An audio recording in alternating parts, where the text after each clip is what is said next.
With 13 games on Tuesday's main daily fantasy baseball slate, you do expect a lot of good pitchers because, it's 13 games. Some guys got to be good. But then you pull up the pitching tab on FanDuel, and there are like six legitimate aces here. Walker Buehler, Brandon Woodruff, Lucas Giolito, Charlie Morton, I think is an ace personally. Blake's now back on the rise recently. Lance McCullers is there. So a lot of good options for today. And some of them are in really good spots. So our job for today is to go through those pitchers, decide who we like best, and where we want to go most for our daily fantasy baseball lineups. But then after that, we got to decide where we find value hitter to make it all work as well. Welcome on into the solo shot. That's right here on the FanDuel Podcast Network and numberFire.com. My name is Jim Sonnes. I am a senior writer and analyst for numberFire.com, here to break down Tuesday night's 13-game the main slate with lock set for 7:05 for tonight. There is one weather note for today. It is the same place we had a weather note yesterday. That is in Washington for the Nationals and the Phillies. There is a slight rain risk there for today. The weather is kind of around first pitch, so I would check out the timing of that rain later on, check out the intensity of it, and decide what we got to do with that one because it could stand out there. Not like a priority game for tonight, but it is one at least on the periphery in terms of some potential one-off hitters you could go to. So check back on the weather for the Nationals and the Phillies. Coming up today, a lot of stuff here on the numberFire Daily Fantasy Podcast feed and also on the FanDuel YouTube page. We have our PGA DFS podcast for the Tour Championship. That comes up 10 o'clock on the FanDuel YouTube page and posted on the numberFire Daily Fantasy Podcast feed after that. Myself and Brandon Gadula breaking down East Lake Golf Club, our favorite golfers this week in a unique format where we'll have some guys starting under par, and it is definitely a unique challenge for DFS. So we'll talk about that later on today on the FanDuel YouTube page and then up on the numberFire Daily Fantasy Podcast feed after that. Then at 3:30 p.m., more golf talk. Brandon Gadula will be on to do his weekly PGA Q&A. That's at 3:30, talking both betting and DFS and taking your questions. I will be talking MLB DFS at 4 p.m. That is on the FanDuel YouTube, Twitch, Facebook, and Twitter pages. So make sure you are subscribed there to get notifications as we go live. Hey, football fans, the 2021 NFL season is right around the corner, and FanDuel is giving fans the opportunity to get in on the action by playing fantasy football. Right now, FanDuel has daily best ball fantasy drafts that you can compete in. All you have to do is head over to FanDuel.com and draft your team, pick a league with your desired number of teams, draft your squad, and compete for prizes. Head over to FanDuel today and start drafting. You can also, of course, create your own private leagues this year. We had one that went live during our Q&A yesterday, so I was trying to draft while also talking about the MLB slate. It was fun. Either way, make sure you check out that at FanDuel.com. Eligibility restrictions apply. Go to FanDuel.com or download the FanDuel app for more details. Pitching preview for this loaded Tuesday main slate. Walker Buehler, shocker, is the highest salaried pitcher on FanDuel. He checks in at 11-3. Brandon Woodruff facing the Giants is 10-6. We saw Corbin Burns do well against him last night, though. Lucas Giolito facing the Pirates is 10-2. We got Charlie Morton at 9-6, but he's facing the Dodgers. Blake Snell, $9,400. Lance McCullers, $92. Then Hyun-Jin Ryu and Tarek Skubal are both $9,000. We got Jameson Taillon, Zach Gallen, Austin Gomber, Cole Irvin, Zach Plesac, and potentially Mike Minor as the others at $8,000 or higher. Minor has not been officially announced for today for the Royals, but he is the assumed starter for them, but not officially Minor starting for today. So based on that list, we've got a lot of guys in contention for the top spot for tonight. And I like a lot of them. We'll talk about a couple of them here today, but despite the options we have, I still think it's pretty easy to say Lucas Giolito is the number one pitcher for tonight for daily fantasy baseball. And part of it is Giolito himself. We'll talk about that in a second, but a lot of it is his matchup. He's facing the Pirates. They're just a really rough offense in general. They have been all year, but it's especially true now, post-trade deadline. It's really rough. Their current active roster has an 81 WRC+, which is the third worst on this slate. They've got no power top to bottom in this lineup, and the strikeout rate has been creeping up too. It's up to 23% now, which is high enough where we can deem them as being no longer a low strikeout team or lower strikeout team, which they were previously, despite being pretty bad. Add that together, it means it is a prime spot for Giolito, who's been getting things back on track recently after a bit of a strikeout dip over the summer. That may be due to his slider. We've seen Giolito ramp up the usage on that slider over his past 6 starts. His strikeout rate in that time is 29%. He has a 4% walk rate. He has good batted ball data as well. And he's had tough matchups in there. He faced the Jays, the Rays, the Yankees. And in those 3 games against those 3 really good teams, he didn't let up more than 2 earned runs to any of them. He had 8 strikeouts 3 times in the 6-start sample. Now he is at home. He is in a plus matchup. I find it really hard not to rank Giolito first. Even on a slate where we have a lot of good options, I still think it's pretty definitive that Giolito's number 1. So I'm not going to overthink this. I'm going to take the good matchup and cash myself out. Giolito is the top arm of tonight. He checks in at $10,200. That's pretty low. We can make that work for an ace. We can make that work pretty easily. So Lucas Giolito, to me, easily the top guy for tonight. I will put Walker Buehler second. It is a tough choice because there are a lot of guys in contention here. And the matchup for Buehler is tough. The Braves are no joke by any means, but I like the other factors in this situation outside of the matchup a lot. Namely, the other factors are the fact that he's Walker freaking Buehler.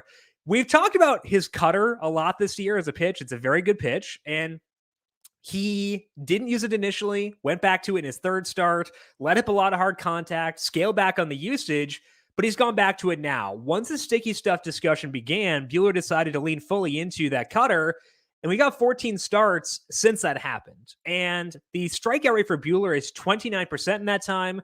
The batted ball data much better now than it was the first time he leaned more on that cutter. He has allowed a 30% hard hit rate and a 32% fly ball rate. He's not quite on the Zach Wheeler level of well-roundedness yet, but he's getting there. And that's why the peripherals are amazing. You know, you need good peripherals to be Zach Wheeler, but the results have somehow been even better for Buehler. His ERA is 1.57. And again, that's over a 14-start sample. So it's not a small sample. This is 14 starts, and he's been unreal. Just been really good. And that's why I'm fine using him here, even what I deem to be a tough matchup. The Braves are still a tough matchup in my eyes, despite their injuries. They have a 195 ISO. They have a 41% fly ball rate. They can't hurt you. They do strike out, though. They have a 24% strikeout rate against righties. So Buehler, to me, can't go above Giolito because of the matchup. Matchup favors Giolito very heavily. Giolito has big upside himself, and he's not a low tier pitcher. He's a very good pitcher too. But I think that it's hard to put Buehler lower than second, given how talented he is. So to me, it's Giolito 1, Buehler 2. I'm very okay with Woodruff against San Francisco. The concern for me would be if he gets piggybacked again. He had a couple starts there where he went a little bit shorter.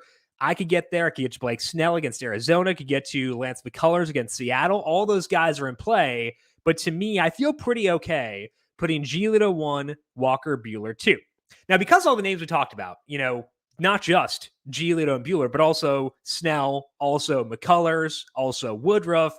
My goal for tonight is to spend up as often as possible.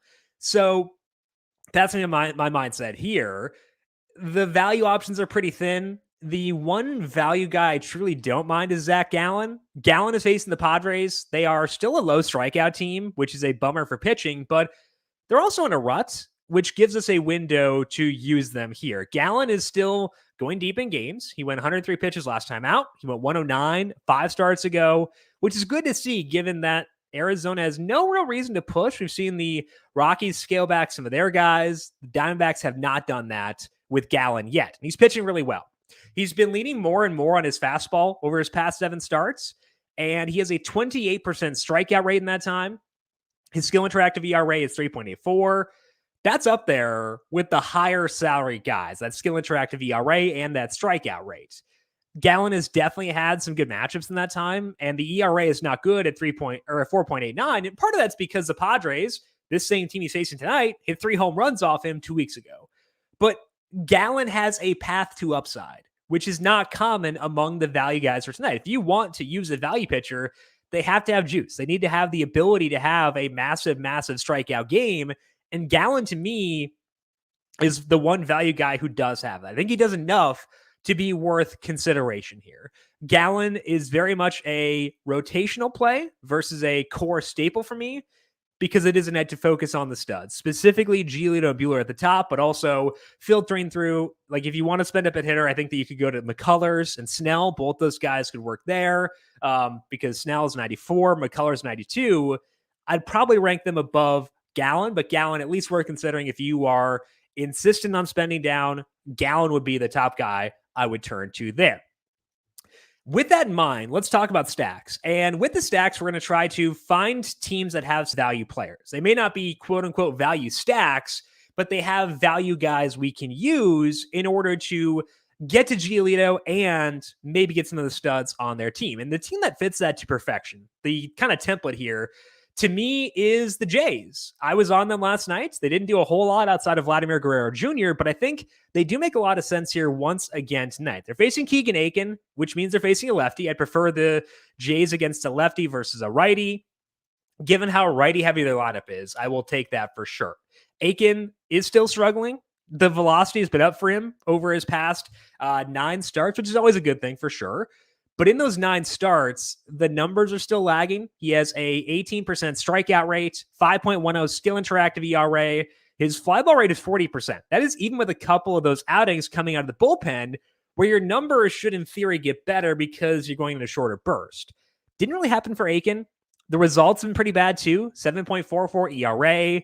He let up 6 runs to Detroit, 6 to Kansas City, and the Blue Jays are better than both those teams right now.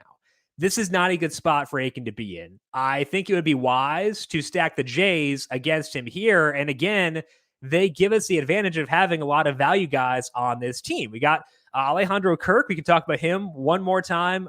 He hit 5th 2 straight games against lefties. Now, both those came with George Springer on the IL. Springer is now back, which I'd assume would move Kirk down to 6th if he plays, but he has an 11% barrel rate this year, a 40% fly ball rate, which means he has upside. And he's $2,100. I would hope he bet 6th or so tonight. I think that he'd be a tremendous top tier value if he were to do so. I would also check out Kevin Smith. Smith is a guy I wound up on last night just because I needed the value. Didn't really pay off there, but I think, minimum salary, hit the ball really well in AAA. I need salary savers tonight. Really good offense, facing a lefty. I do think there is enough there where I can get behind Kevin Smith and feel good about him. So Alejandro Kirk, Kevin Smith, Randall Grichuk, couple of value plays on this Blue Jays team who I think we can use in order to gain more salary flexibility for both our pitcher and maybe get up some of the studs on this team. For the second stack, we do need to find some value plays for today in order to get to Giolito and Buehler. And I think that we can get some of those outside of the Jays via the Twins. They're facing Zach Davies, and Davies has been in a big funk recently. Let up 4 home runs to the Royals 2 starts ago. Let up 3 home runs to the White Sox 2 before that. And he's let up 7 earned runs twice in his past 5 starts. Most of those issues for Davies have come because his old days of contact suppression are gone. Davies has had less movement on his sinker over his past 10 starts, which is a pretty big issue. That's kind of the point of a sinker, is to get movement. And that's flashed up in the data. In those 10 starts, he's letting up a 47% hard hit rate, which used to be a strength of his. It was around like 30% at one point. And when your strikeout rate is 22%, you're going to run into issues if you're letting up that much hard contact. We've seen that be the case here. The Twins are a team that have lost a lot of pieces. There's no Nelson Cruz, Trevor Lornack, Alex Kirilloff, but Byron Buxton is back now. That's a big boost for everybody here because it gets more guys on base, extends the game, et cetera, et cetera. And I think we can stack them and feel pretty good about it here. My hope is that Brent Rooker plays today. I feel good about him from a power perspective. He might not play because Buxton is back and they're facing a righty. Probably going to get Nick Gordon in there. But Rooker, a 237 ISO against righties. He's $2,700. I would love to get there if he plays. Luis Arraez is not a guy I tend to use very often. He's a pretty low power guy, but he's $2,300. He'll hit leadoff, can steal some bases. I'd really rather not, is the way that I'd phrase it. I'd really rather not go here with Arraez, but I'm probably realistically going to do it just because I need to get those top pitchers. I think that they're in a good spot here today. Batting leadoff. If I can lop off a value play and feel good about it, I would lop off Arraez because the upside is not that great. But Luis Arraez, $2,300, batting leadoff. I will go there. I'll try not to, but realistically, knowing myself, I probably will get there tonight, just to save some salary, to get to Buxton, to get to Donaldson, Polanco, et cetera, et cetera, et cetera, et cetera, Kepler. I'm probably going to have to do it, even though I don't want to. Finally, it will require some efforts to find some value. Maybe you just load up on the value Blue Jays, but I think we should check out the Astros tonight. They're facing Yusei Kikuchi. I like Kikuchi. I've used him a couple of times, I think, so far this year, but he's really struggling right now, and he's facing a team that has beaten him up recently. So I think that the Astros are a fine play for tonight, especially if you're using Gallon. You should prioritize the Astros for stacking. For Kikuchi, his velocity's been down for 9 starts now. In that time, the strikeout rate is still fine at 25%, but it comes with a 10% walk rate and a 52% hard hit rate. In other words, when he doesn't get strikeouts, bad things are happening. And that's an issue with the Astros because they strike out just 18% of the time versus lefties. It's an absurdly low number. So they don't strike out much. And when Kikuchi doesn't get strikeouts, bad things happen. Then it shouldn't come as a surprise that Kikuchi has struggled against them recently. He's faced them twice since that velocity dip. In the first one, the Astros scored 4 runs. 3 of those were earned across 5 innings. In the second one, which was just 2 starts ago, Kikuchi let up 3 home runs and 7 total earned runs. And that was before Alex Bregman came back. So, again, I like Kikuchi. I think he's a good pitcher. I just don't like him here. But I do think that it is going to be tough to stack them given the situation with the value plays. Chas McCormick did start a rehab stint last night. Maybe we can get him back up a day earlier than expected at $2,600, but not counting on it. So I would use Jake Myers for sure, but we're probably going to be needing to scramble for value elsewhere if we want to stack the Astros with guys like Giolito and Buehler, but I want to at least give it a shot. And if you go Gallon again, the Astros, really good option here. I will be bumping down the lefties quite a bit in this spot. Normally, I'm good at the Astros lefties versus lefties, at least Kyle Tucker and Yordan Alvarez, but Kikuchi has a 55% ground ball rate and a 30% strikeout rate against lefties.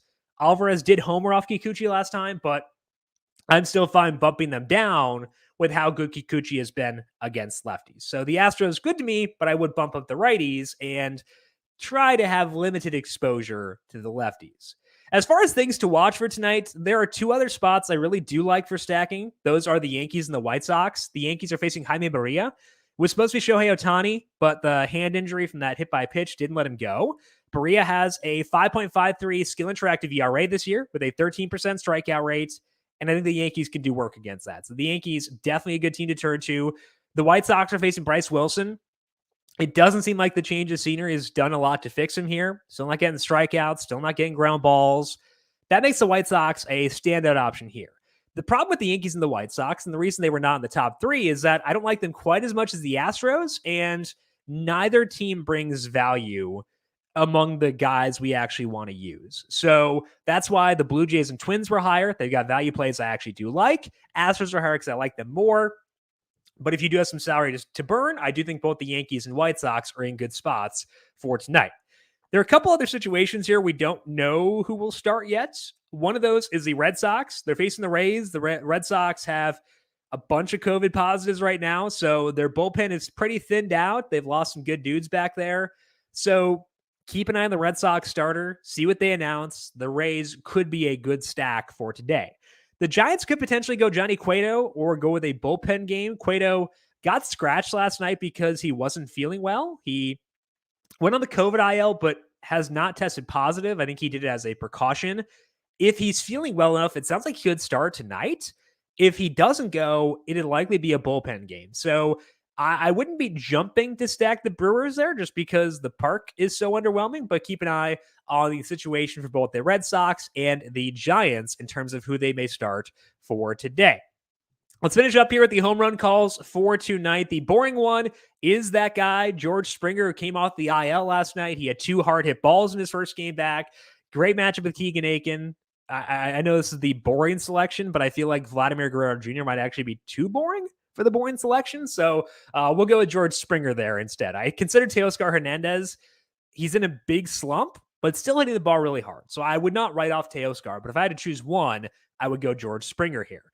The fun one I didn't know if this counts as fun because he's been hitting the ball really hard since he came back. But it's Yasmani Grandal facing Bryce Wilson. Grandal has been awesome all year. I should say that. It's not just recently, but since he came back, just hitting the ball so hard. So the home run calls for today, George Springer, Yasmani Grandal, and also Salvador Perez in a good spot, but he's kind of the lone wolf on that Royals team. So if you want a one-off with some upside, Yasmani Grandal, but also Salvador Perez for the Royals could grade up pretty well. The official home run calls are Springer and Grandal, but I would also say Salvador Perez, a guy you want to keep your eyes on for tonight. That is all that we have here for today on the Solo Shop. But as mentioned, a couple things could change throughout the day, specifically with the Red Sox starter. So make sure you swing back by 4 p.m. today on the FanDuel YouTube, Twitch, Facebook, and Twitter pages. Check out Brandon Gadula's PGA DFS Q&A at 3:30, and also check out the Heat Check Fantasy Podcast on the FanDuel YouTube page at 10 a.m. and up on the numberFire Daily Fantasy Podcast feed, wherever you get your podcasts. And while you're there, leave us a rating and review as well. If you have questions for me, I am on Twitter at Jim Sannes, JIMSANNES. You can also follow the FanDuel Podcast Network at FanDuel Podcasts. Big thank you to everyone for tuning in for today.